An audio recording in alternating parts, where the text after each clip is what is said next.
আসসালামু আলাইকুম। আপনার কি মনে হয় সোশ্যাল মিডিয়াতে যেসব 16K রেজোলিউশন ফটো দেখেন সেগুলো এডিট করতে দামি দামি ল্যাপটপ অথবা কম্পিউটার এবং প্রফেশনাল ফটোশপ দরকার?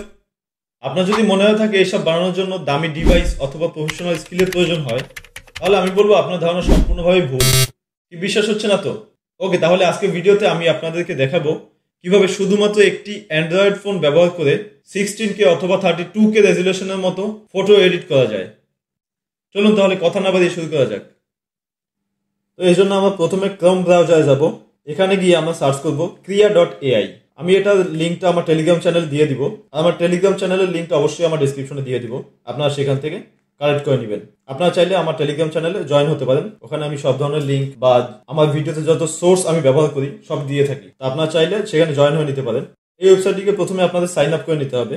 আমি সাইন আপ করে নিয়েছি। এবার 3 ডটে ক্লিক করব। এবার এখান থেকে এনহ্যান্সে ক্লিক করব।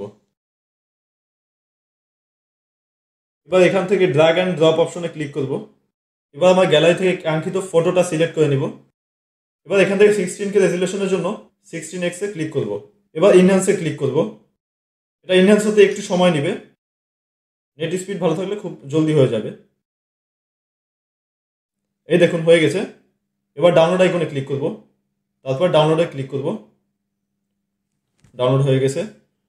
চলুন এবার এনহ্যান্স করা ফটোটা কেমন হয়েছে এবং অরিজিনাল ফটোটা কেমন ছিল সেটা ডিফারেন্সটা একবার দেখে নেই। এই যে দেখুন আগের ফটোটা কেমন ছিল,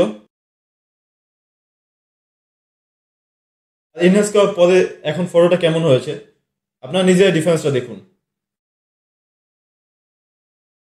এই ফটোটাকে আপনি যদি 32K রেজোলিউশন করতে চান তবে আবার ওই ওয়েবসাইটে চলে যাবেন এবং এডিট করা ফটোটাকে আবার এখান থেকে এনহ্যান্স করে নেবেন। তাহলে এটা 32K তে এনহ্যান্স হয়ে যাবে। আশা করছি আমার ভিডিওটা আপনাদের ভালো লেগেছে। আজকে ভিডিও এই পর্যন্তই। আপনারা যদি আমার মতো অ্যানিমেশন ক্যারেক্টার দিয়ে ভিডিও তৈরি করতে চান তবে এই ভিডিওটা দেখে আসতে পারেন। আশা করি আপনাদের উপকারে আসবে। ভিডিওটি ভালো লাগলে সবাই সাবস্ক্রাইব করে পাশে থাকবেন। ধন্যবাদ। আল্লাহ হাফেজ।